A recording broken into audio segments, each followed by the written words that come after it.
What is the best homeschool curriculum?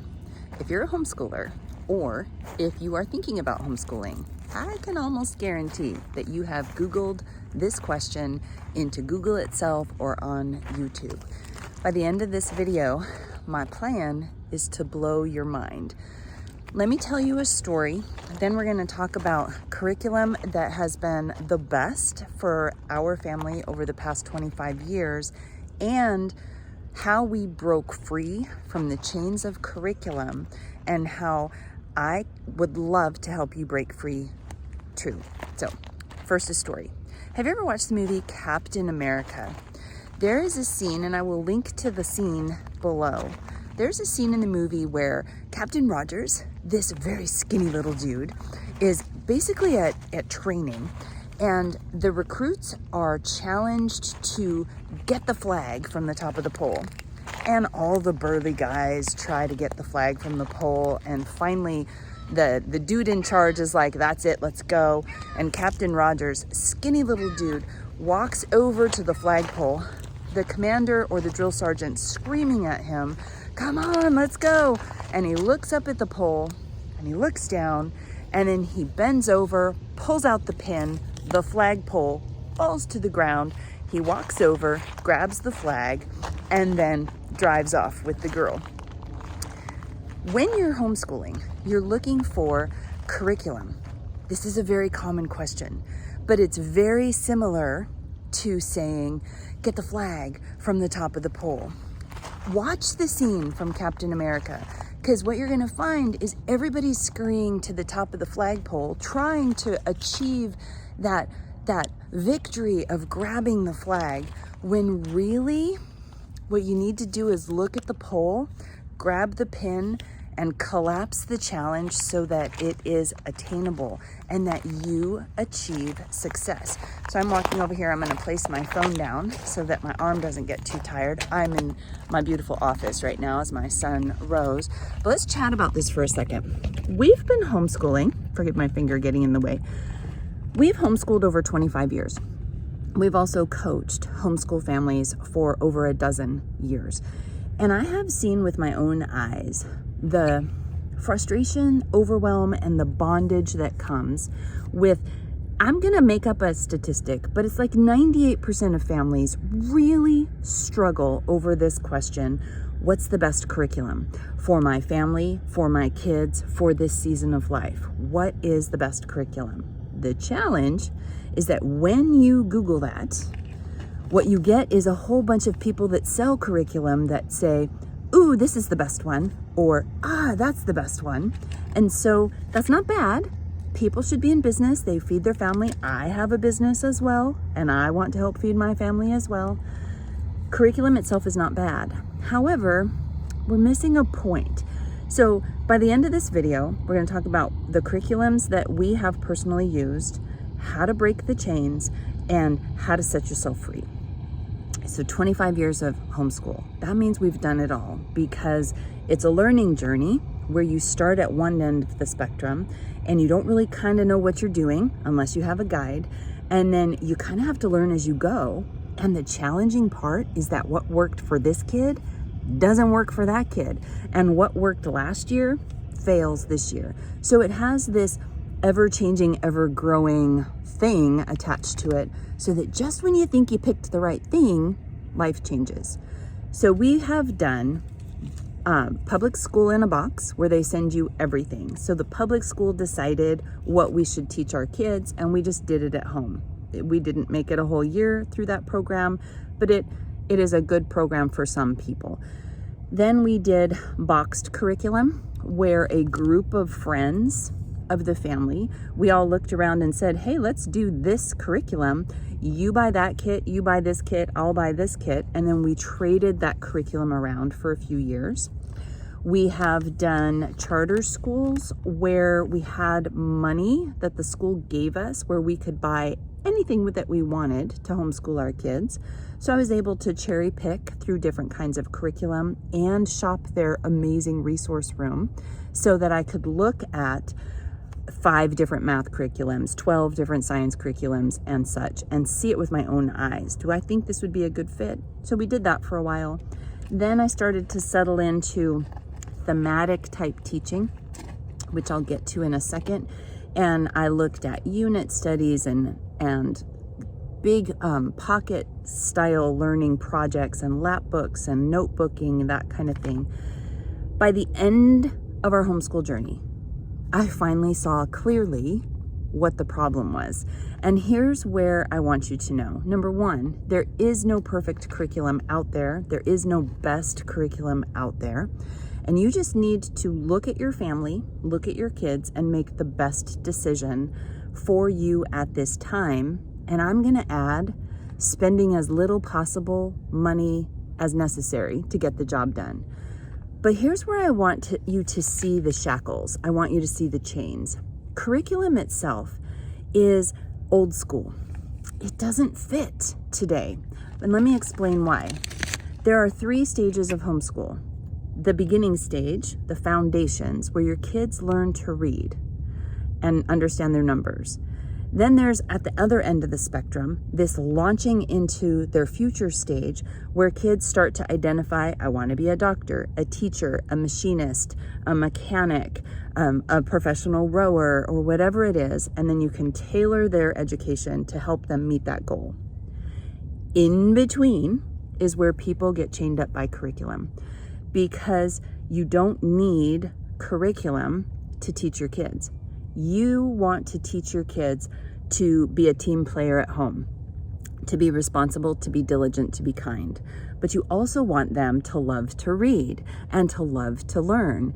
And these things almost never come from a curriculum. Instead, they come from embracing my favorite season of homeschool, the flourishing and fun season, the one that connects the foundation where they learn to read and the launching season where they leave the nest. In between there is the magic season of homeschool. When you close your eyes and you think, I want to homeschool my kids, this is the season that you imagine. You imagine science experiments and field trips and exploration and delighting in learning and hands-on projects and music class and dance class, all the fun stuff.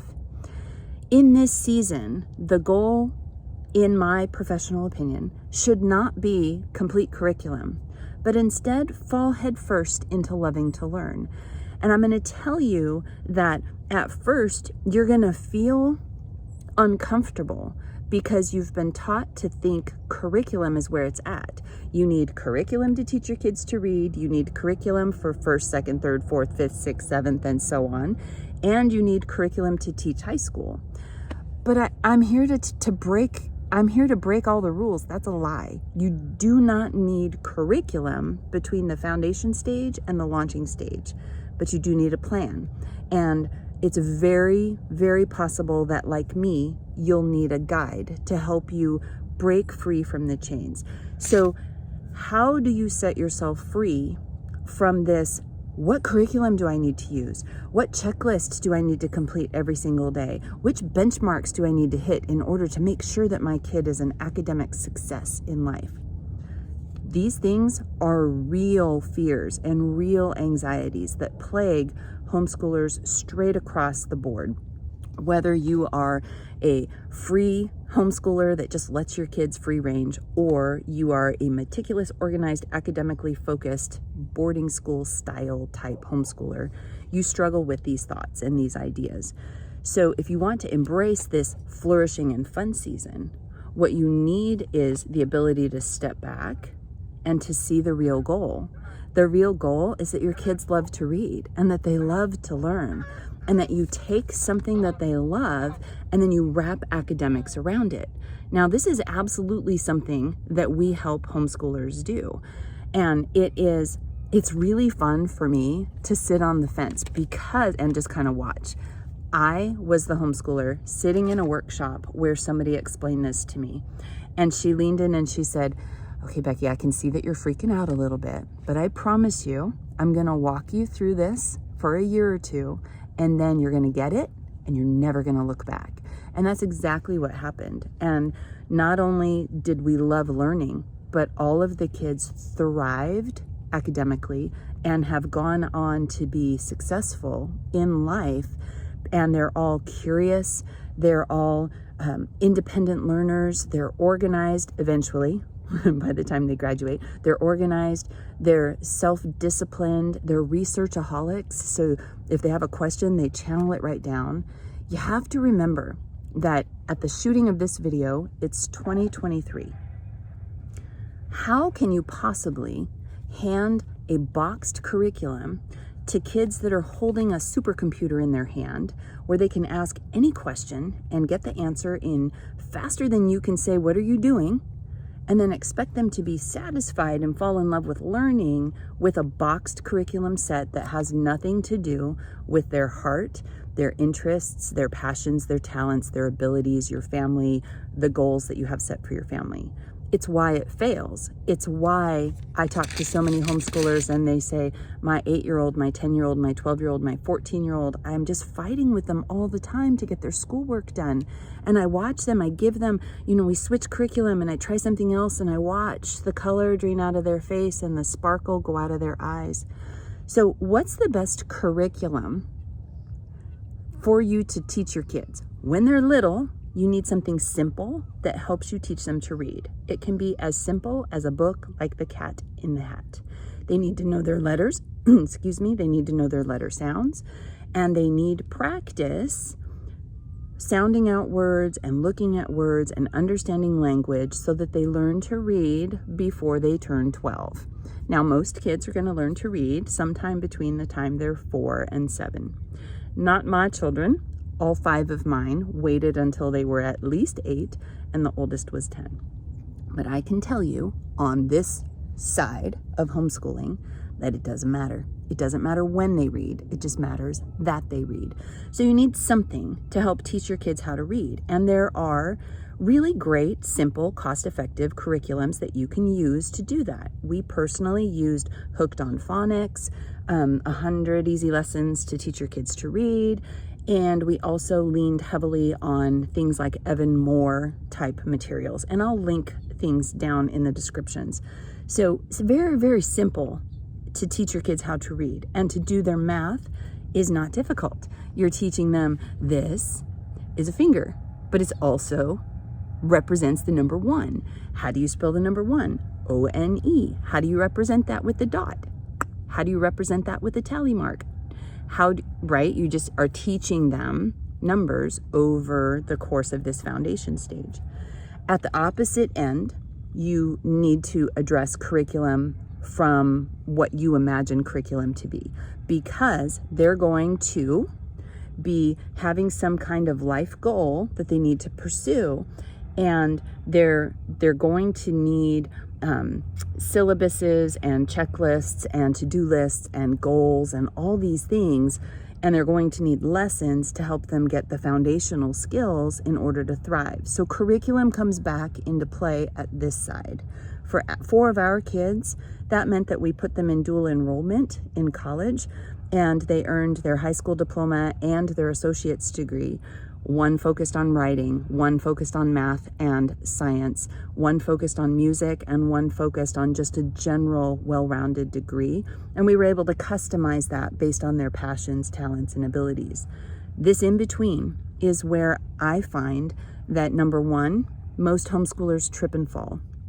Number 2, it's where most of the arguing with your kids comes from, because the kids can see past the busy work and they're like, this means nothing to me, except that one kid.